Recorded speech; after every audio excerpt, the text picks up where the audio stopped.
الحمدللہ رب العالمین الصلاۃ والسلام علی سید الانبیاء والمرسلین اما بعد فاعوذ باللہ من الشیطان الرجیم بسم اللہ الرحمن الرحیم الصلاۃ والسلام علیک یا سیدی یا رسول اللہ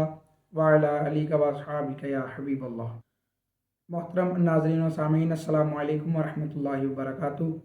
ناظرین، آج ہم مختصر سی گفتگو کریں گے حضرت سیدنا ابوبکر صدیق رضی اللہ تعالیٰ عنہ، آپ کا نام، آپ کا حسب و نسب اور کچھ واقعات اور جو اللہ تعالیٰ نے آپ کو مقامات عطا فرمائے ہیں ان پر گفتگو کریں گے۔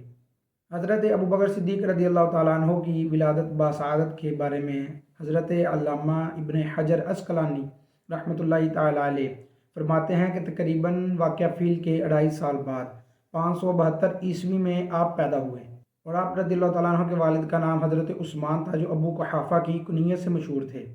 اور آپ کا شجرہ نسب مرہ بن کعب پر جا کے حضور علیہ الصلوۃ والسلام سے مل جاتا ہے، اور آپ کی والدہ کا نام حضرت سلمہ ہے جو ام الخیر کی کنیت سے مشہور تھیں۔ آپ رضی اللہ تعالیٰ عنہ کو دین اسلام قبول کرنے میں اولیت حاصل ہے،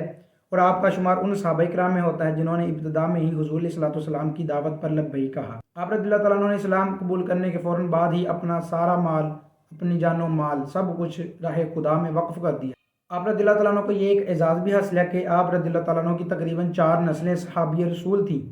اور آپ رضی اللہ تعالیٰ عنہ نے بے شمار ایسے غلاموں کو آزاد کروایا تھا جو کہ اسلام قبول کر چکے تھے۔ اس کے علاوہ آپ رضی اللہ تعالیٰ عنہ نے ہر مشکل میں، ہر پریشانی میں حضور علیہ الصلوۃ والسلام کا ساتھ دیا اور آپ کے ساتھ شانہ بشانہ لڑتے رہے۔ کسی بھی موقع پر آپ کا ایمان متزلزل نہ ہوا۔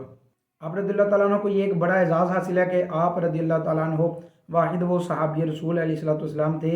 کہ جنہوں نے حضور اسلام کی ظاہری حیات میں سب سے زیادہ مصلی رسول پر کھڑے ہو کر نمازیں پڑھائیں، اور تقریباً روایات کے مطابق 17 نمازیں حضرت ابوبکر صدیق رضی اللہ تعالیٰ عنہ نے حضور اسلام کی ظاہری حیات میں ادا فرمائیں۔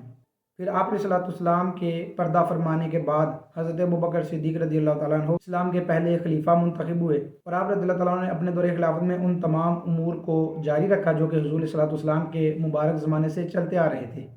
آپ رضی اللہ تعالیٰ عنہ کا وصال 21 جمادی الثانی 13 ہجری بروز سوموار کو 63 برس کی عمر میں ہوا۔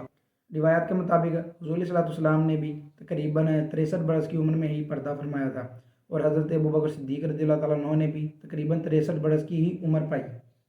اور اس سے بھی ایک بڑا اعزاز آپ کو حاصل ہے کہ